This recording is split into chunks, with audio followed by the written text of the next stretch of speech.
Okay, so coming into 2012, the Unit 1 MCQs. Question number 1 says, due to scarcity of resources, every society must undertake central planning. The government must decide how to allocate resources. Some societies, some members of the society live in poverty. Every society must choose among competing users. Competing users means alternative users. Alternative users. Must choose among alternative users of available resources, and then every resource availability exceeds the possible users for available resources. Which one? We'll first finish all the MCQs, then go to essay question. That's easy. Which 1, 2, 3, 4, 5. So remember this story of limited resources, unlimited wants. Limited resources, unlimited wants. This leads to what, Lama? The fact that our resources are limited and our wants are unlimited, that leads to scarcity. එතකොට ළමයි, these scarce resources have what users? Have scarce resources have alternative users, or you can say they have competing users. Alternative users. Can we do all of this? Let's say a plot of land that you have. Can you build a factory and do a playground and give it on rent? And can you do free possible alternative use of it? No. So due to scarcity and alternative users, you need to make a choice. You need to choose. Yeah, you need to make a choice. When you make a choice, what happens now? That could lead to a opportunity cost being created. That's the story. Remember, we learned this in unit number 1 in detail. So which one do you all think is the answer? Your answer here is number 4. Due to scarcity, every society must choose among alternative users. So there are so many alternative users because of scarcity. You choose among that. That is the thing that they are highlight. Then just going through the other answers that some of you all gave. Some of you all gave me number 2.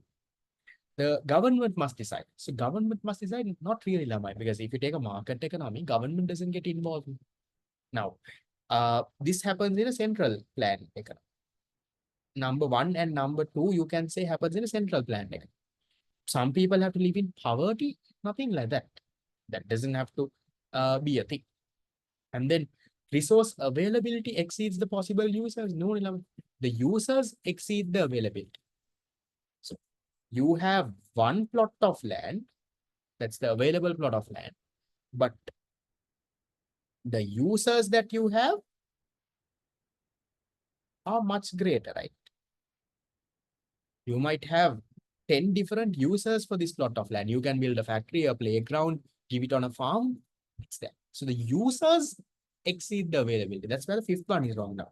The 5th one says the resource availability. That means we have one plot of land that exceeds the possible users. No, we have 10 possible users.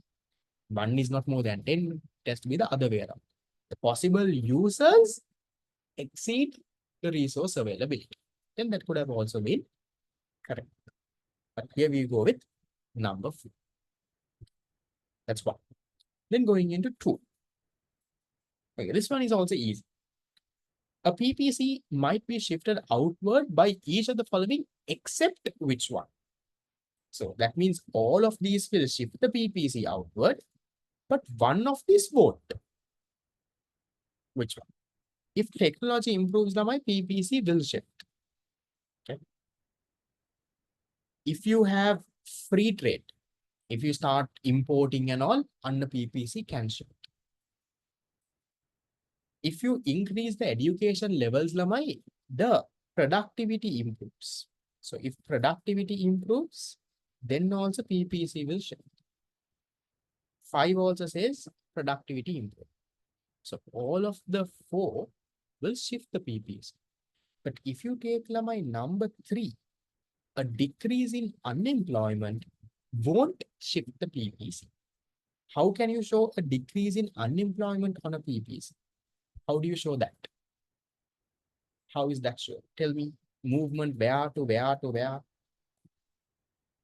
A decrease in unemployment is shown by a point. A decrease in unemployment from a point inside towards the PPC. You can draw it on the PPC, not further in, it's out. It's a decrease in unemployment, the increase in unemployment. From inside, you draw a point towards the PPC. So that one is your answer. Answer number 2, once again, now this you will learn a little in unit number 9 as well. When you have free trade, when you start, let's say, no tariffs, no barriers and all, when you start importing, exporting and all, when there is free trade, you will get new technology, your production volumes improve. So all of that can shift your PPC. Okay. Yeah. Then going into the next one. Okay, this is also an interesting one. If resources were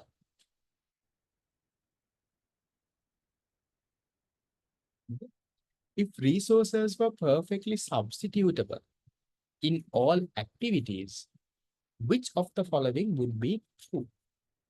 Now, this is a question the examiner loves to ask. If resources are perfectly substitutable, what is the type of opportunity cost that you would have? What's the type of opportunity cost? If your resources between the two industries are perfectly substitutable, you can take from here and put it there, take from there and put it here. You will have constant opportunity cost. Constant opportunity cost. So we'll write a little bit about this. What is constant opportunity cost? Constant opportunity cost is where when you increase the production of one good, you sacrifice the same amount of the other good. The amount of the other good that you sacrifice remains constant. That's what you call constant opportunity. So how does the PPC for a constant opportunity cost situation look like? PPC is a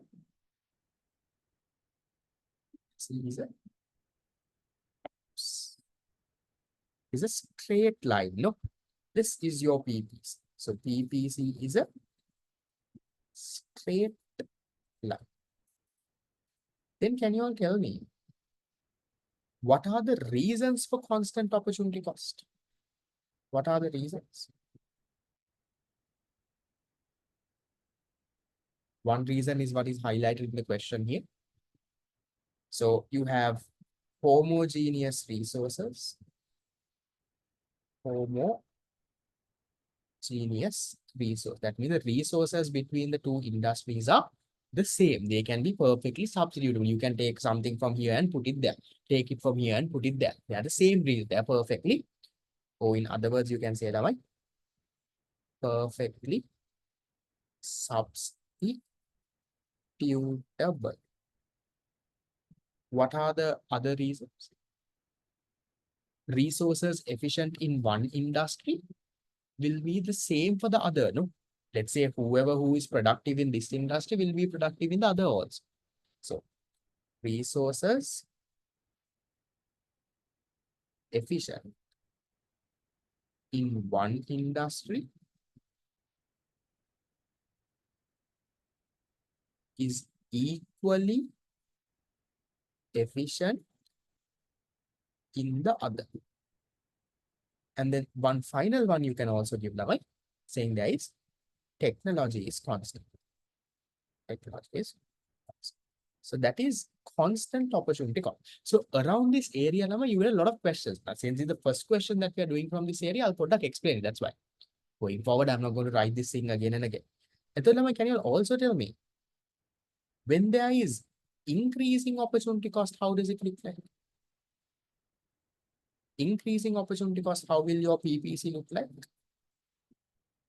Your PPC is going to be concave to the origin. And PPC is concave. What are the reasons, Lama? Reasons for increasing opportunity cost. What can we give as reasons? Non-homogeneous resources, that means the resources are different. Non-homogeneous resources. Cut that down and write it again. What else? Resources efficient in one industry are not efficient in the other. Now, for example, if you take me and Lamai put in the, let's say, cooking industry, I might not be able to cook, but I can teach. So they're not perfectly substitutable. And then you also have what?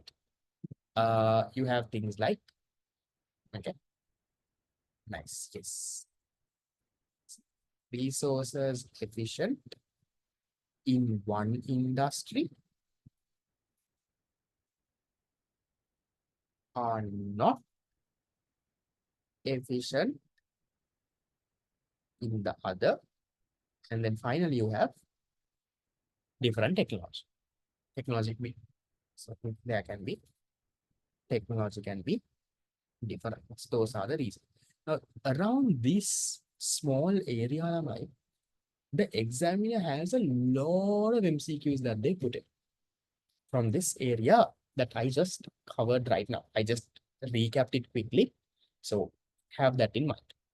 The Lamai, they are saying in the question, if resources were perfectly substitutable. So first thing it has to click to Lamai. If resources are perfectly substitutable, that is constant opportunity cost that they're talking about. It has to click you, because if that doesn't click you will not get the answer. Then they're saying, which of the following would be true? What do you think? Output of all goods would increase at zero opportunity cost. The production possibility curve would be a straight line. Specialization and mutual beneficial trade would be impossible. No country or individual will have comparative advantage. Those are we learning unit number 9. Scarcity of resources would be eliminated. Which one is in line with constant opportunity cost? The one that is in line with constant opportunity cost is number 2, no?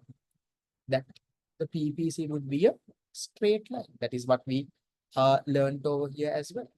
PPC would be a straight line. I will show you more questions going forward from the same area, how they give. Okay. Fourth one is talking about comparative advantage. Comparative advantage, we learned this, remember, in unit number 9.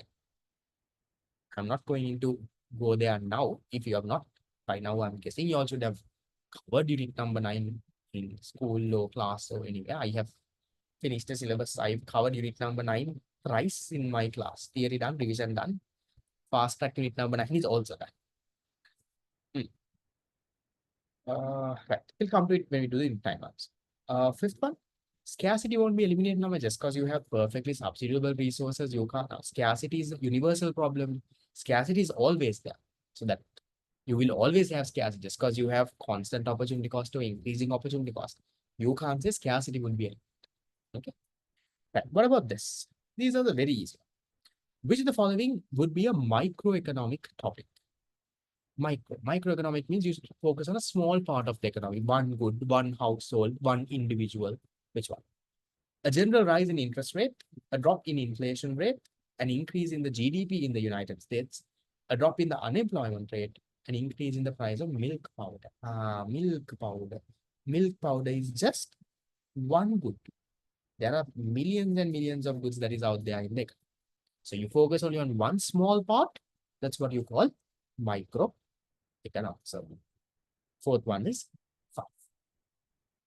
Other factors, Lamai, things like interest rate, inflation, GDP, unemployment, these are the red ones are macroeconomic topics. No, macroeconomic. Those are very easy stuff that you all already know. Then last 2 MCQs, and then I'll give you all a small break. What is this, Lamai? We covered this before. A free good. A free good, Lamai. Free good means a non-economic good. You all would have, remember, I showed you economic goods, non-economic goods. We talked about the characteristics. Another name for a free good is a non-economic good. So, has which of the following characteristics?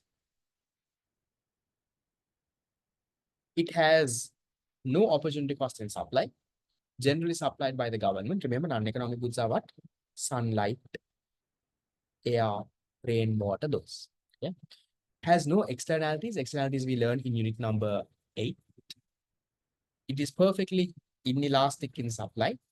Production is subject to law of diminishing returns. Which one is the most correct law? Which one was the characteristic that we even spoke of? Non-economic goods. The first thing that I told you is there is unlimited supply and also there is no opportunity cost or resource cost. So it's answer number 1. 5 is 1. Number 5, law of diminishing returns. Remember law of diminishing returns we learned in unit number 4. We learn when in the short run, when a firm keeps on adding more and more labor, after a certain point, the total product will start to fall. Marginal product becomes negative. Remember that story? The average product will also fall. That's what you call diminishing returns. It's not really connected to non-economic goods here. Why do we call it? Why do we call economic goods that are provided for free to the consumer? Economic goods. There is no separate name. It's economic. It doesn't matter if it's product free or not. If it's a good that is limited in supply, it's an economic. Right. Last one. And then I'll give you all a small break. Question 6. Which the following is a fundamental aspect of the free market economy? A high degree of government involvement, public ownership of resources, private property. Private property means the private sector owns the resources. Central planners set wages. Employers consult government agencies for guidance. Which one? Market economy. Market economy is private ownership, right? Not public ownership. So it's answer number 3. I think all of you all gave me a correct answer except for very few. Yes, public here means government. So public ownership is at where? Is in the command, or we say a planned economy. Private property rights, I'll come to it. There is an essay question covering that. Market and free market, yes, that's okay. How did you all do for the 2012 paper? I think there were 6 MCQs. So let me quickly go through the answers if you all had a connection issue. First one was 4, second one was 3, third one was 2, fourth one was 5, fifth one was 1, sixth one was 3. How much? I think 4 out of 6 would have been an okay-ish mark. At least minimum 3, you should be somewhere there. And also these MCQs, now if you miss the question, the answers are there in the back of your past paper book, right? I think 4 or above is good. 6 out of 6, perfect.